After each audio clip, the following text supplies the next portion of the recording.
We are going through the first part of the book called Underground. I am trying to keep the big picture in view, so I am not going through each section piece by piece. As you read, you should definitely keep track of what our man from the underground is talking about, what perspective he is adopting when he talks about it. I mark the margins with his perspective as I read. The big picture here in the first part is that there are several ways of viewing the world. The common, stupid way, the way of modern science, and the underground. The common way is eclipsed, and the dominant way in our book is the way determined by modern science. That way is not suitable for life, however, and does not explain things well. Our man from the underground is a critic of the ways of modern science. This third video on Notes from the Underground concerns, above all, what the modern scientific method is and what it assumes about human beings.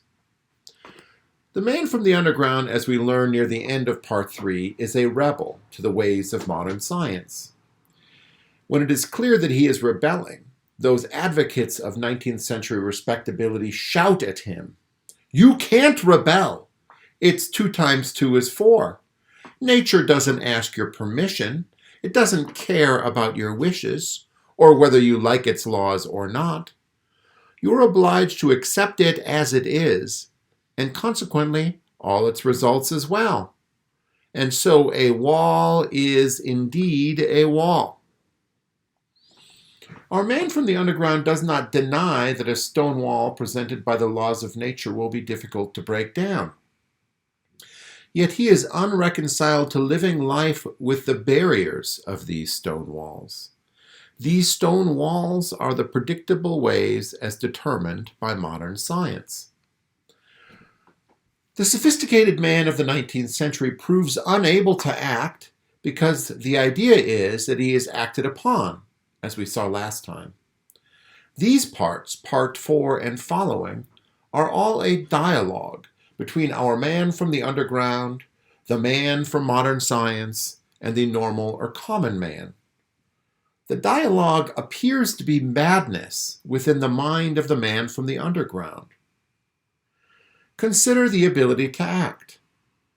Dull and narrow-minded people, common people, the people at the first level, find it pretty easy to act because they take secondary causes for the primary ones, and they are convinced more quickly and easily that they have found the indisputable basis for their doings, as we see in the 5th section.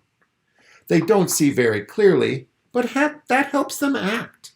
They feel at ease because they are not plagued by doubts.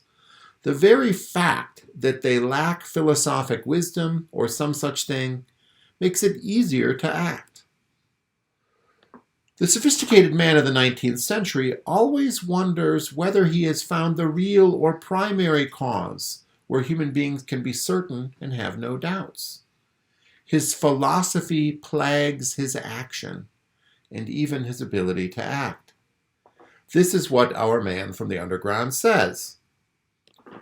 "I exercise thinking, and, consequently for me, every primary cause immediately drags with it yet another one, still more primary one, and so on ad infinitum. Such is precisely the absence of all consciousness and thought. So, once again, it's the law of nature."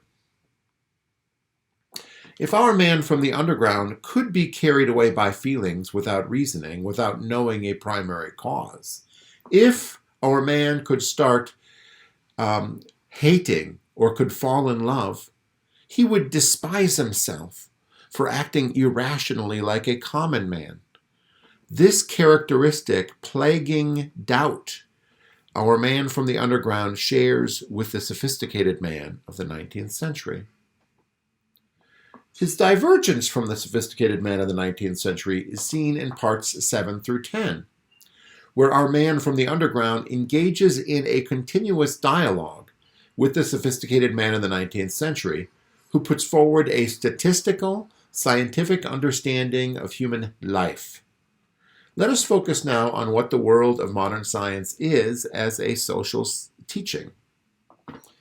If human beings would but learn their real interests and pursue those interests with enlightenment, a new great society would arise. What our man from the underground calls this great society is the Crystal Palace, or the Crystal Edifice of parts 9 and 10. As a representative of this way of thinking, consider Henry Thomas Buckle. Our man from the underground mentions him in part 7. Buckle was the author of The History of Civilization in England, and he thought of this book as an entirely new thing, a history from a statistical point of view. By statistical point of view, Buckle meant a denial of free will and an acceptance of strict determinism. Society is what makes us who we are. Statistics assume that human nature is like the rest of nature. The broad appeal to statistics lies in the idea that there is an order underneath all apparent randomness. Individual things, whether they are molecules or human beings, might seem to act unpredictably, but statistics show that on the whole, their behavior conforms to stable laws. Order comes out of randomness. If we know that order, the world can be set up in a way that things will regulate themselves. Governments can depend upon people pursuing their material interests and then can harness the profit motive in order to increase public prosperity and individual fulfillment. Free markets operate just like the way nature operates. If left to themselves, human beings can be counted on to produce the optimum outcome and maximize profits over the long run. The individual pursuit of self-interest leads to aggregate efficiency. These are the natural laws that will lead to a crystal palace. This new country will be a country with less suffering, a world with more prosperity. Statistically, median demand for material prosperity, so if governments take their bearings from that demand, they will achieve civilization, satisfy a diverse range of sensations, and foster an extremely reasonable humanity. Our man from the underground is peering into our world, a world where actuaries measure risk and where marketers target their pleas. All human action, then, will be calculated according to these laws, mathematically, like a table of logarithms, up to 108,000, and entered into a calendar, or, better still, some well-meaning publications will appear, like the present-day encyclopedic dictionaries, in which everything will be so precisely calculated and designated that there will no longer be any actions or adventures in the world. I want to emphasize that our man from the underground uses an economic way of thinking to illustrate a more general phenomenon. That general phenomenon is present in today's social sciences. It is the view that human beings are raw material and are acted upon by society. Just as in the case of matter, statistical methods can be used to accurately predict how people will act. There is obviously more than a little truth in the statistical method. Otherwise, it would not be used successfully. But it is a truth only for a human existence shorn of purpose. I can approach this from a different angle. The liberated consciousness of the individual that our man from the underground senses, this higher consciousness of the typical modern man, is liberated from God, country, community, and virtue. This man is free to set his own course through life without any moral direction imposed upon him from the outside. This is what it means to be liberated. What stands before each individual is an abyss, the absolute aloneness of self, without any goals or purposes. All that human beings have in this situation is their desires. They are fleeting, momentary desires. Human beings get those momentary desires in a regular order. They want food, clothing, shelter, and then higher things like better food, better clothing, and so on. Statistics prove the regularity of human desires. There are normal desires, and they are distributed on a bell curve. The foundations of the modern scientific enterprise point to a world without purpose, or presuppose a world without purpose.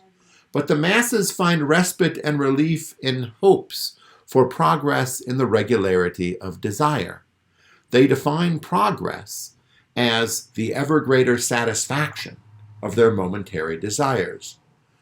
What appears on the surface, a world shorn of purpose, to be a great cause for hopelessness, ends up, in the sophisticated men of the 19th century's hands, the basis for progress and hope. Their hope is based on the idea that material pleasures can make up for the lack of spiritual direction. Science, the solvent of all that is worthy, becomes the life raft on a boundless ocean. The methods and laws of nature to predict human action culminates in the building of an ideal society, the crystal edifice or palace, or the golden dreams. This seems to be a reference to a Russian writer, Dostoyevsky, who wrote a book entitled What is to be Done? This author was an advocate for humanitarian socialism, and the Crystal Palace is an ideal, transparent living space for a future communist utopia. This new society promises to be indestructible because it will lead to an end of all human suffering and all human anxiety and satisfy all human desires. So let me return to the levels from last time. Common life, the stupid sensing of the world and its wonder, gives rise to ideas such as God, love, individual significance, miracles, freedom, and so on. This common life is destroyed intentionally under the new perspective of modern science. Modern science had found the previous ideas disorderly and insufficiently attentive to freedom. There is really no question of restoring common life before modern science, without at the same time calling into question the interpretation of the world put forward by modern science. This calling into question of modern science, what I call the third level of Dostoyevsky's thought, the one that leads to the underground, is what we will turn to in the next video.